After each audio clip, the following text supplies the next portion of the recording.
Yes, it was a fine season last year for Grandy, but what about this year? Well, today, under perfect conditions in Beaver Creek, Colorado, it's the men's giant slalom, the first race of the season.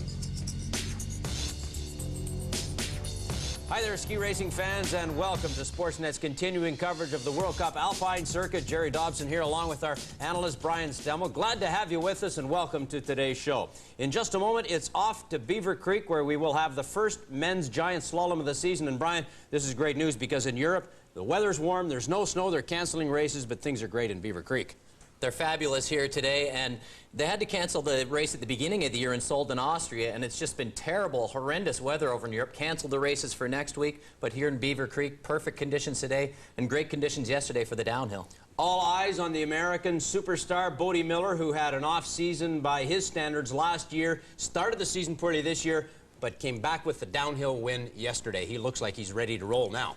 He finally does, and there were big questions when I was in Lake Louise talking with him there. I just didn't know about equipment, was really unsure of where he stood as far as downhill was concerned, but man, did he put on a great show yesterday. Blasted out of the start, right here down the brink in this Beaver Creek course. Almost hit a course worker because the course worker dropped his start list and fell, and Bodie Miller managed to avoid that disaster and just put on a great performance. The light wasn't great yesterday, but man, Bodie Miller put it on the line. You can see him just holding his tuck, trying to stay as low as possible, coming over that big finish, jump through the finish on his new, brand new head skis, won the race. Now, this is the same Bodie Miller who struggled at the beginning of the season by finishing 29th at Lake Louise in the downhill, but he's had success at Beaver Creek. Most recently, I talked about how he had a bit of a struggle last year. However, he did win the giant slalom on this same course last year. So all is not lost for Bodie Miller. Expect bigger and better things from him again this year, but there's something about this course that he does like, no question about it. Well, finally, he's turned it around, and they were really concerned with Bodie Miller. New sponsor, new equipment, and a new attitude for Bodie Miller. And last year, he skied such a great race here in the giant slalom. He was really on at the beginning of the year, and he said, this year I have to peak in the middle of January and February, and rather than the beginning of the season. But we saw a fabulous run from him yesterday, and I think today we're going to see the same thing in similar conditions as it was last year when Bodie Miller won the giant slalom and his buddy Darren Rolfs was second. They flip-flopped it the day before in the downhill, but he seems to be on, seems to have this new energy and resurgence and confidence in his equipment, which I think is the most important for him. Well, it's a big, strong American team once again, but how about the Canadian team? Well, it's a big Canadian team as well. 7 skiers will hit the gate. Now, with a closer look at the leader on the team, here is Thomas Grandy in today's edition of Go for Gold.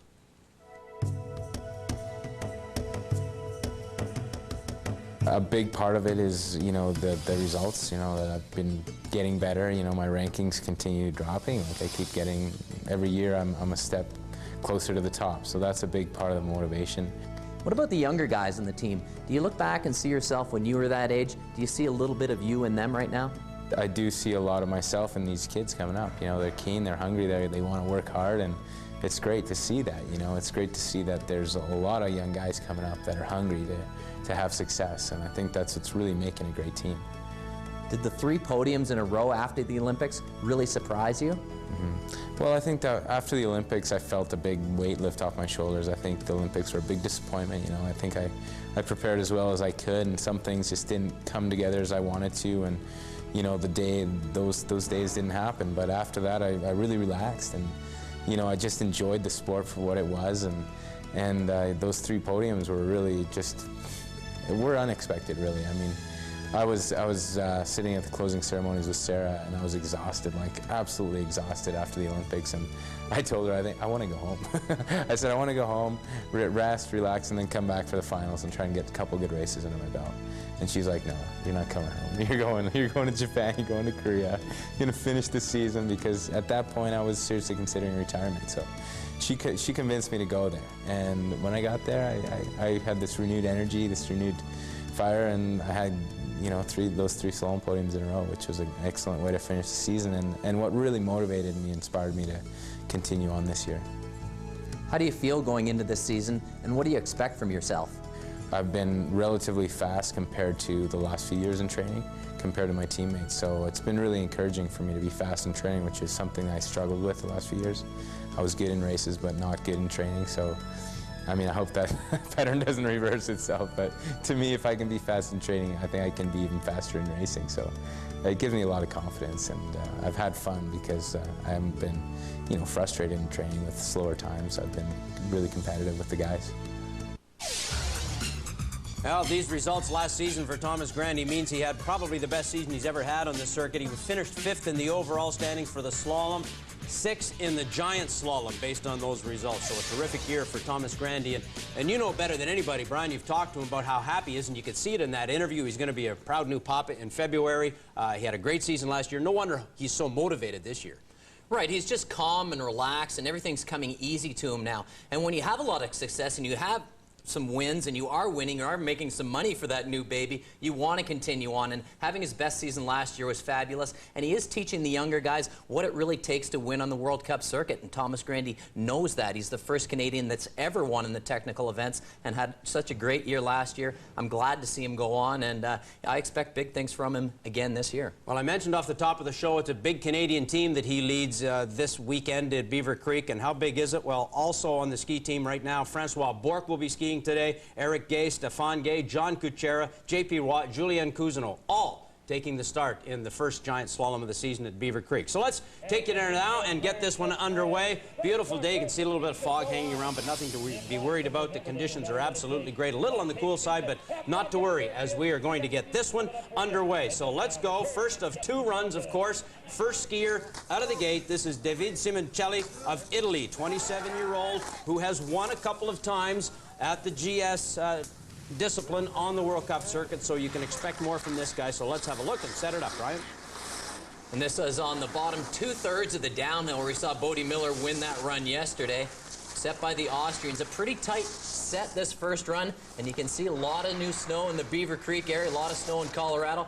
Unlike Europe, which is brown over there, 15 degrees, and no hope of having a race next weekend, and maybe not even before Christmas now.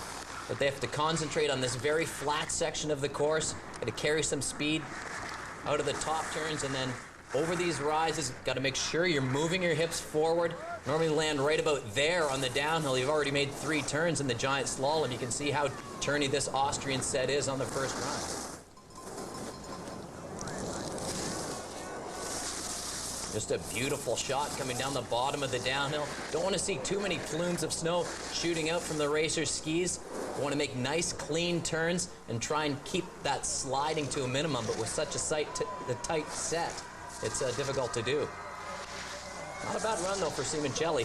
One of the guys who has big potential on the Italian ski team. Well, still relatively young at age 27, so Simoncelli, first man through, safely down the mountain, under great conditions here at Beaver Creek. Now, here we go. We've heard from him, and we know what kind of a season he had last year. Started the year with an 8th at the slalom at Levy, and now here he goes right now, 3rd out of the gate.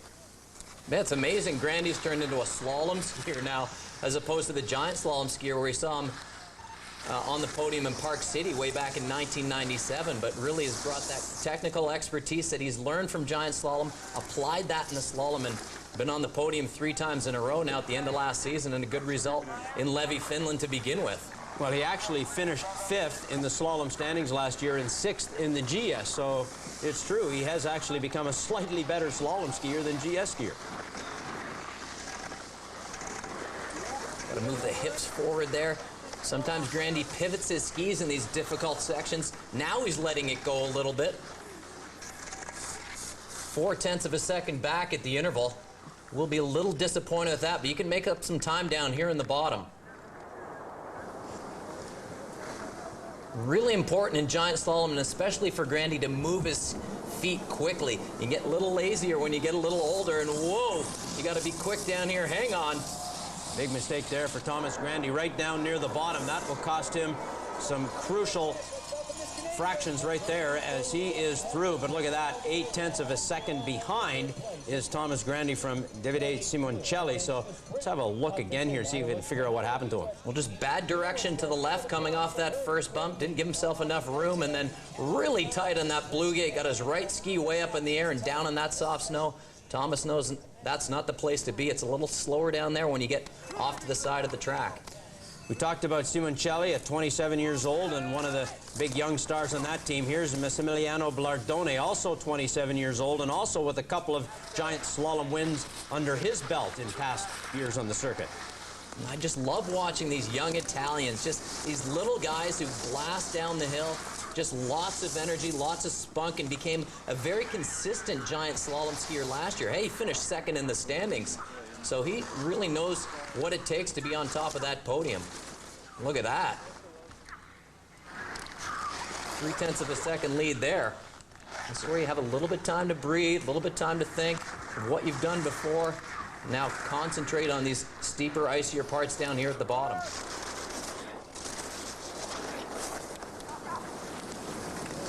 Blardone chasing his teammate Simoncelli and doing a very good job of it. Nearly 0.4 of a second lead, so Blardone really fast here right now. And just quick from edge to edge, moving his feet from side to side, getting those skis carving perfectly around each turn. That's what we have to do. Whoa, a little bit of air off that Golden Eagle jump at the bottom. Didn't seem to affect him too much. He had the right direction. Similar place to where Grandy had a bit of a mistake, and boy, look at that for Blardone. Very quick, 0.4 of a second, almost half a second lead on Simoncelli. So when we come back, we will see the rest of that Canadian crew. We are well underway with the first run here in the men's giant slalom in Beaver Creek. Sportsnet, brought to you by Visa. Find out how Visa supports our Canadian athletes at visa.ca. And by Bombardier, sponsor of the Canadian Alpine Ski Team, and proud of it. Look at the crowd in Beaver Creek, Colorado. We are at the site of the first men's giant slalom race of the season on the World Cup circuit. Underway with the first run. You've seen Thomas Grandy, who made a mistake down near the bottom. And we've got a large Canadian contingent. Let's continue on with that now. Number 5 out of the gate, this is Francois Bourque, 22 years old now, from Quebec.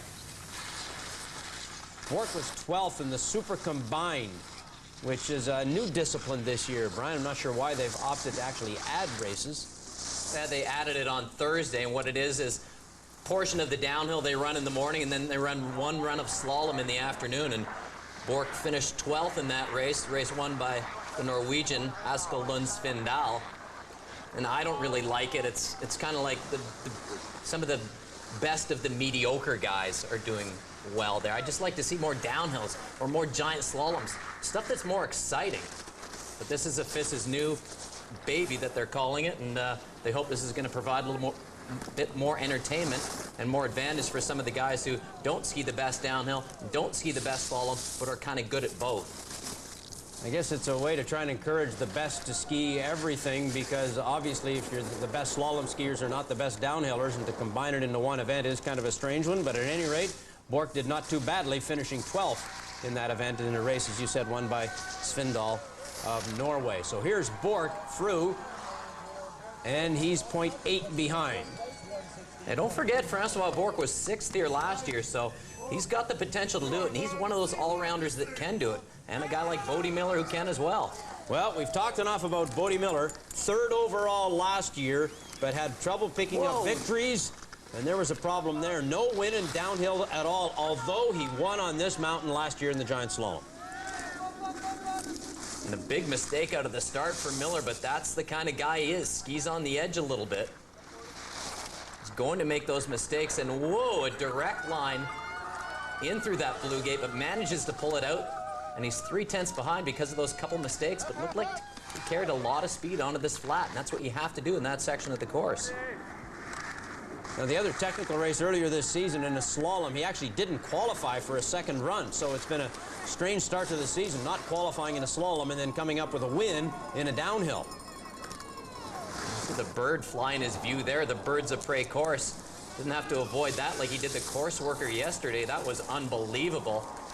Almost ran into him and managed to avoid him and win that race, and what a victory it was for Bodie Miller. Saw him sipping champagne on the podium after, something that they're not allowed to do with the coaches this year because of the ski team agreement that they signed, trying to put the reins on Bodie Miller, trying to hold him back from the partying a little bit. That's just the U.S. ski team, obviously, trying to put a short leash on Bodie Miller, but he looks good here as he has the lead by a small margin, 9/100ths, but Bodie Miller looks in good shape and in good form here today. All right, the 25-year-old native of Mont-Tremblant, Quebec, this is Eric Gay.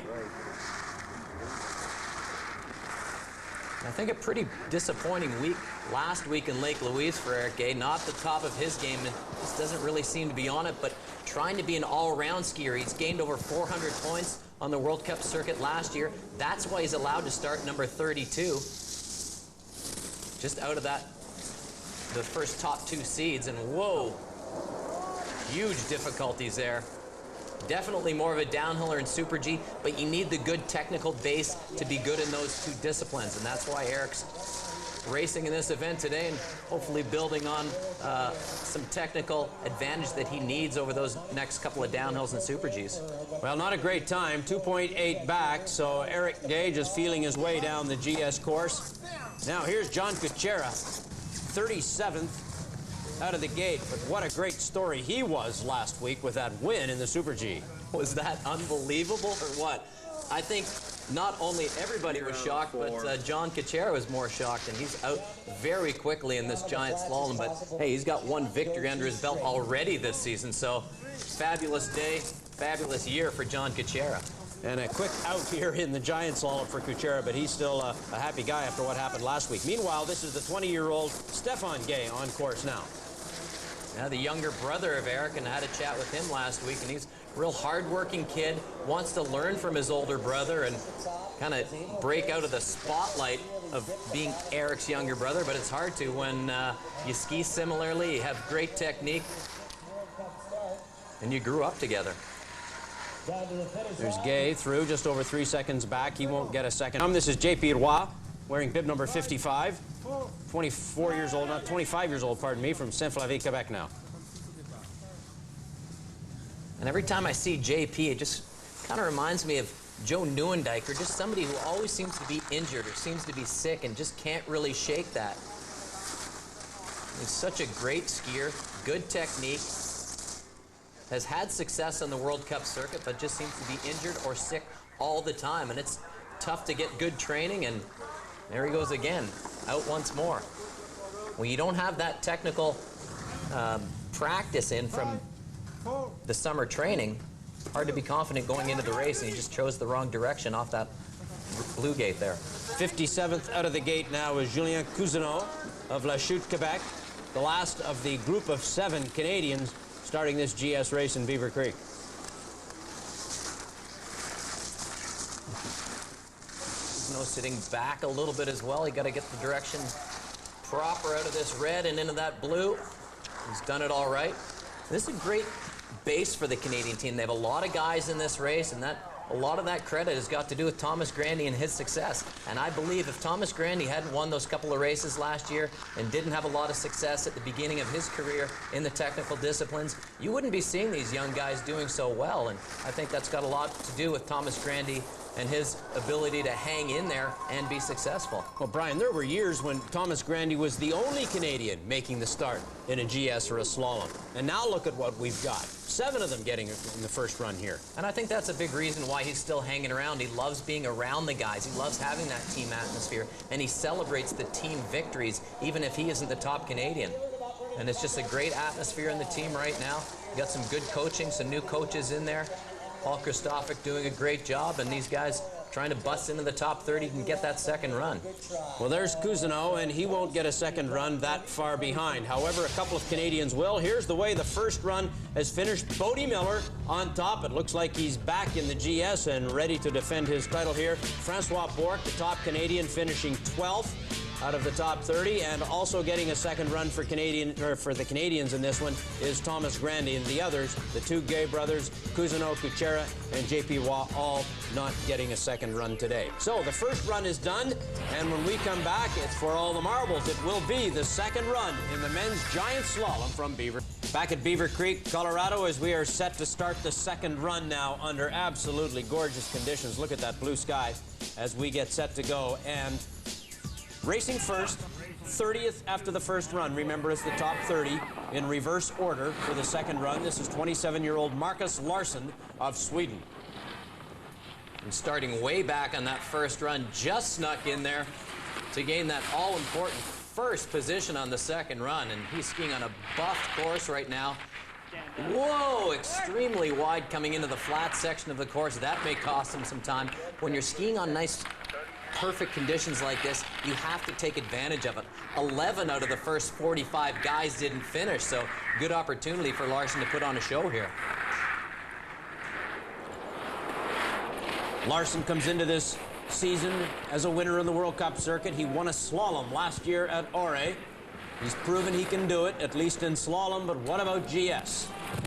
And what about the Swedish program? Fredrik Nyberg had to retire because he had sustained a knee injury in training in the fall, had to retire. I was in the Calgary airport with the downhiller Patrick Järben. He was looking for a ride to Lake Louise because the Swedes don't have enough money and he's on his own. And what did he do there?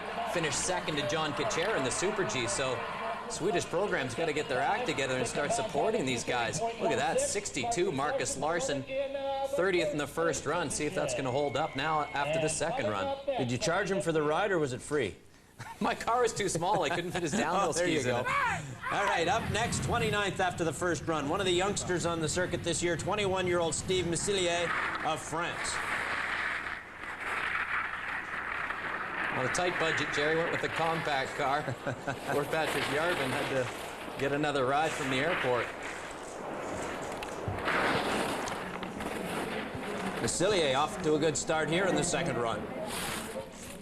Well, and he really has to. He's had 64 Europa Cup starts and only 6 on the World Cup circuit, so he's just getting a taste of what it's like to be with these big guys and skiing really nicely. Nice, solid, aggressive skiing, good and forward, not making any mistakes. Let's see what he does. Well, he has nudged out Larson for the lead right now. It's early, remember, and the guys with the fastest run still to come as we work our way down. And speaking of that, let's do it right now. Alessandro Roberto was 23rd after the first run. He's from Italy. This course is a little bit more open. Seems like on that first run, the guys had trouble finding the rhythm, finding the right line on the course, and that's what giant slalom skiing is. You have to get into a good rhythm, just like you're dancing, back and forth, quick on those edges. Roberto's really doing a fine job of it here. Look at that, almost half-second lead in these dark conditions down the pitch. Well, the light really changes, doesn't it, after they go over that pitch with the sun up there behind them. Yeah, these north-facing slopes stay nice and hard for the racers. That's important, but can be difficult when you're not in the pure sunshine like he is right here down at the bottom. Sun to start, shade in the middle, in the shadows, and now sun to finish. And Roberto Alessandro is through, and he's got the lead by 3/100ths of a second. So the youngster, the Italian, Alessandro Roberto, pardon me, in the lead as we go now to Christoph Gruber. Gruber, a winner of 2 Super Gs in his career and a giant slalom. He has a victory in this discipline, the 30-year-old Austrian, one of the veterans of that team. I'm surprised he's even racing. They had a big fall yesterday in the downhill. Spun right around and landed right on his face. So a brave effort here for Gruber. And look at this with the lead, too.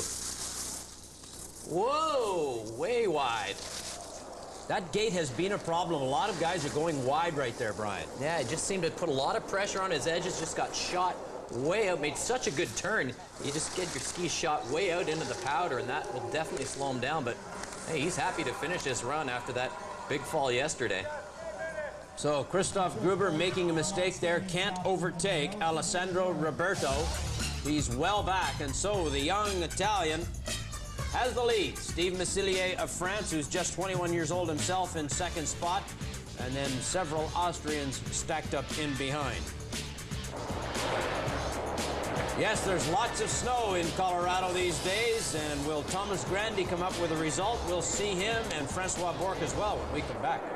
Welcome back to our coverage of the men's giant slalom from Beaver Creek, Colorado, the first GS of the year in the men's World Cup circuit. We are well into the second run with the young Italian Alessandro Roberto holding the lead as we move along now to Thomas Grandy, who was 15th after the first run, his first appearance in a GS this season, but he starts with a deficit of 1.5 seconds. It'll be tough to make up all that. Pardon me, 1.43 seconds, but let's see if he can pick up a few spots. And that mistake right at the bottom of the run cost him definitely in the top 10, maybe in the top 5. Skied very well up top on the first run. Got to try and put it together again here on this second. The guys say the most difficult thing on this Birds of Prey giant slalom is all the blind rolls. And you come over those like driving down a country road on the gravel road, and you don't know if coming over that rise if that road's going to go straight or not. You just have to trust your instincts, and Thomas has been here enough. He's inspected this course, knows exactly what to do, but made that big mistake on the first run.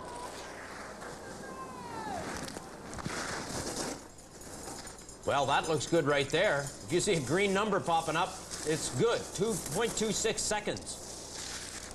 Whoa, lost his edge on that left-footed turn there. That's where he made a mistake in the first run. Not going to do it again early into his tuck. This will be tight here. Can Grandy overtake the lead and at least move up a little bit? Yes, he does, by nearly 0.2 of a second. A great second run there for Thomas Grandy. One little mistake right in the middle, having a kiss of those Rossi skis. I wish they would have bit a little bit more in that turn. You can see him leaning down in the inside, dipping that right shoulder, and that's going to make your left ski not carve perfectly, but a pretty good run from Grandy. All right, look out for this guy. He was only 13th after the first run was a little unusual. This is 28-year-old Benjamin Reich, the overall World Cup champion last year. He was also first in the giant slalom standings based on 3 wins last year. Watch out for him now. Yeah, and he will win the overall again, no question about it. As far as I'm concerned, he's just too good. Look at that already. Yeah, it's unbelievable how good he is in slalom and in giant slalom. He said this year I want to try and win a Super G or win a downhill. And hey, if he stays healthy, forget about it. The rest of the field, he is going to win the overall World Cup. Just that consistent of a skier.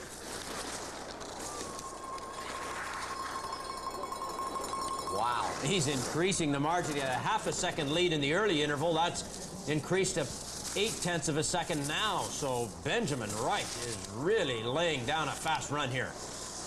Well, you don't expect him to be way back in 14th position after the first run wearing that red leader bib. This is more like the Benjamin Reich we're used to seeing.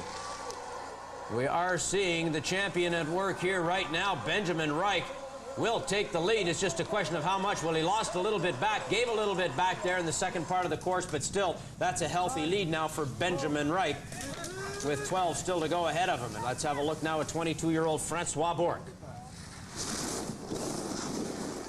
12th after the first run, 6th here last year. He's got good confidence going into this from that experience he gained last year.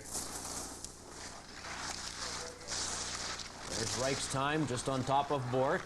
A little bit wide going into that section. I'm worried that this lead may not stand up coming out of the flat section of the course. He can't skid wide and lose your speed because there's no chance of gaining any momentum on the flat part of the course.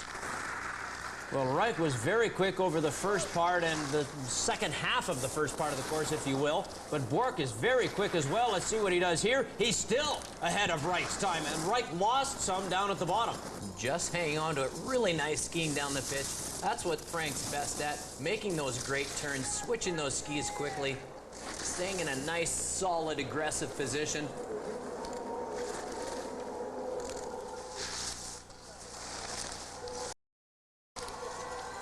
Francois Bourque of New Richmond, Quebec, 22 years old, having a great second run, and he's moved into the lead. He's pushed Reich back down into second spot. What a terrific finish for Francois Bourque. You don't see Reich too happy there, leaving that area quickly. I don't think he expected this from Francois Bourque. Now, you can see Reich shaking his head a little bit, knowing he made a mistake, but that's what all the guys seem to be doing. Bourque, a little bit of problems in that same turn that we saw Thomas Grandy, but he stands in the lead right now, and that's a good performance so far. Good performances from the Canadians here with just 11 skiers still to go. Bourque and Grandy in position at least for top 10 finishes, although this is far from over just yet. But well done to Bourque and Grandy here in the second run of the giant slalom from Beaver Creek. Winding down to the last skiers in the second run for the men's giant slalom. Francois Bourque and Thomas Grandy, carrying the Canadian flag, have done very well so far with a shot at a top 10 finish, but it all depends on what happens with the last few racers here, and we begin with the man who was 11th after the first run. This is Axel Lund Svindal of Norway. Had a terrific season last year, finishing 2nd overall. And a nice day to start this racing series off here in the weekend in Beaver Creek with that win in the Super Combined. It was only 14th in the downhill yesterday, but this is a heck of an all-rounder skier. And if you want to talk about somebody challenging Benjamin Reich other than an Austrian, this would be the guy that you would look to. Especially now that Chattil-Andre Amott's out. He was in Lake Louise only running because he's had some injury problems with his knee. But he's taking some time off now because that just hasn't come around as quickly as he had hoped. Look at Svindal. Well, he's bumped Bork out of the #1 position, at least for now. Svindal won the Super G here last year. Trying to turn it into a giant slalom win here this year. Svindal from Norway. Great interval, faster than Bork.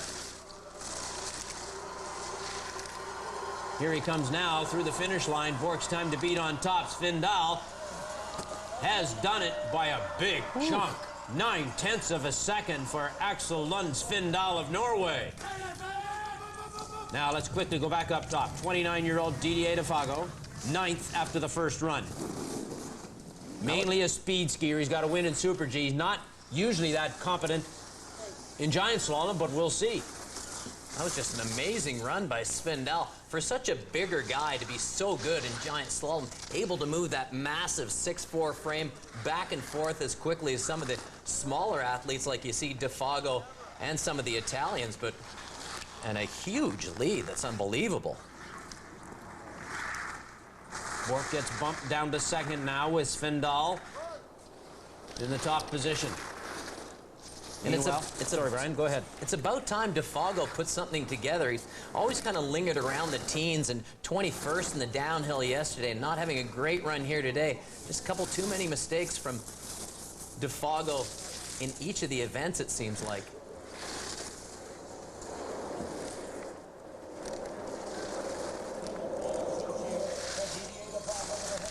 Well, there's Svindal's lead time, who has just unseated Francois Bork. Defago coming through, won't catch him, not by a long shot, but it is good enough for 2nd because there's a big gap right now. That run by Svindal, as you pointed out, was so quick, and so Defago slips into 2nd. Now from the whatever became of him department, here's 34-year-old Hermann Maier, 53 World Cup wins now. But you know what, Brian, I think this might be the first time we haven't talked about Maier on a show until late into the show. That's amazing. We haven't spoken words of the Herminator yet, but what an outstanding guy this guy is. Just seems more relaxed and confident this year. Still really motivated. And it's amazing to me that he's still around. His leg is still really beat up from that motorcycle accident from a few years ago. He said it doesn't bother him too much. He doesn't think about it. It's just something he has to live with now. Maier finished 6th overall on the World Cup circuit last year. He was 8th fastest in the first run here today, but as you can see by the times, it appears as though maybe Hermann Maier just starting to slip a little bit. Time, the old man time, catching up with him. When they almost have to amputate your leg after a motorcycle injury, it's amazing that Hermann Maier is still able to ski down this birds of prey as a recreational skier, not as a World Cup racer and a guy who's contending for the lead here. That time puts him nearly a 2nd back and in 4th place. So regardless of the outcome, that's still a good result there for Hermann Maier, but he never likes to be off the podium. That won't satisfy him. Here is Davide Simoncelli now, the Italian, the 27-year-old Italian. 2 career wins in the giant slalom. We saw him in the first run.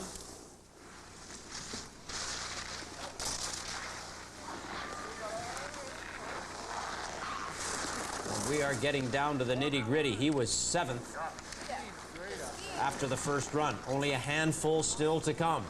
Didn't really look like he was making any mistakes there, but half a second out. Surprising for a guy who's normally very aggressive. Really linking up those turns nicely in the middle, but I'm afraid that time that he's lost up top has cost him down here. Well, you remarked at the time how quick Svindal was just as he was finishing, and that seems to be the prophecy coming true here right now, because nobody's been able to touch Svindal since. You gotta wait a few guys till Bodie Miller comes, though. Well, there are a few, but however, Svindal challenged by Simoncelli here, and Simoncelli won't do it. Third place, 7/10 back. So a good run for Simoncelli, but on this day when Axel Lund Svindal has nailed it, nobody so far has been able to come close. Bork and Grandy still inside the top 10. Bork has a better shot of it than Grandy does, however, with several still to come. But Svindal in the lead, DeFago second, Simoncelli, the Italian, is sitting in third spot. And by Bombardier, sponsor of the Canadian Alpine Ski Team, and proud of it. It's all on the line right now in Beaver Creek, Colorado. This is Ted Ligety, who is fourth after the first run.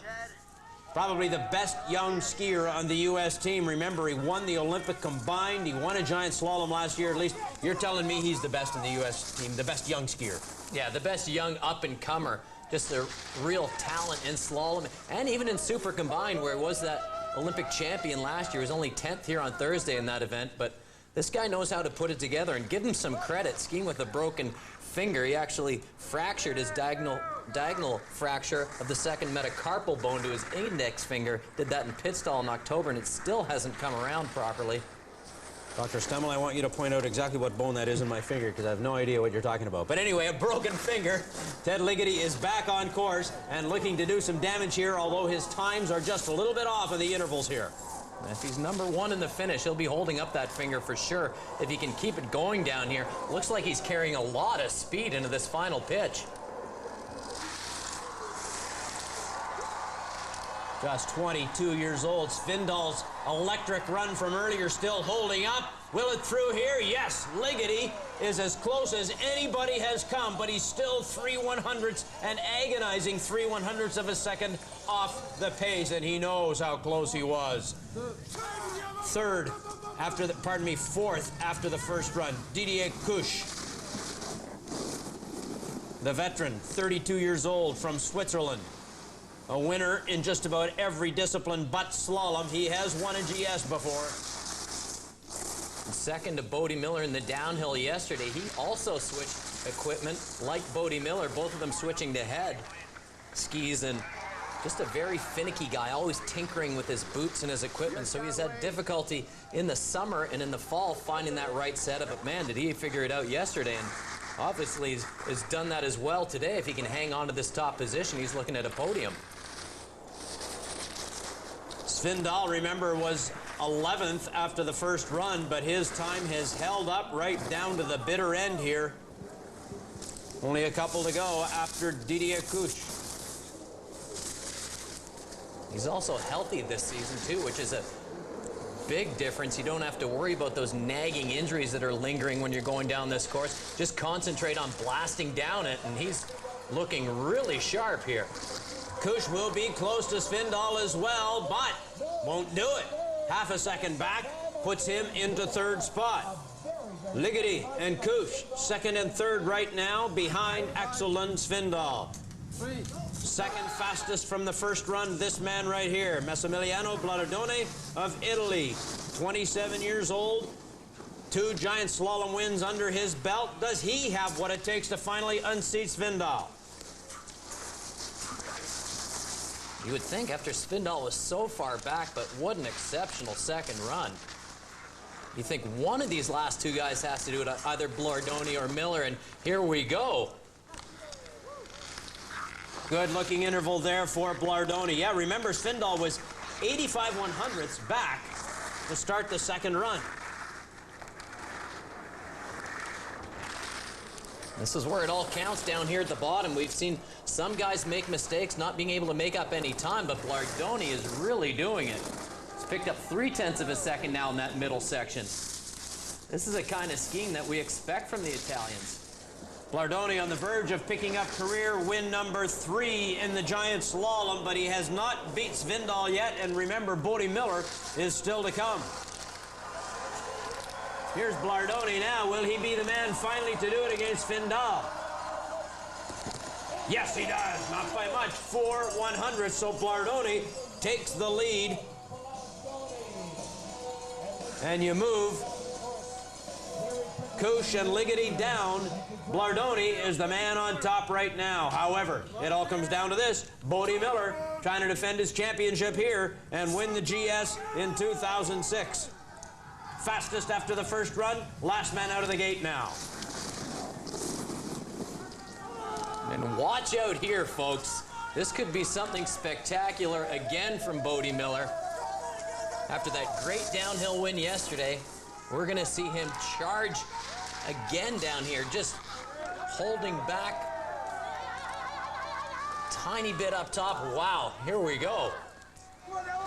Bodie Miller, 0.4 of a 100 of a second lead at that interval. So Bodie Miller is on the verge of doing it again here.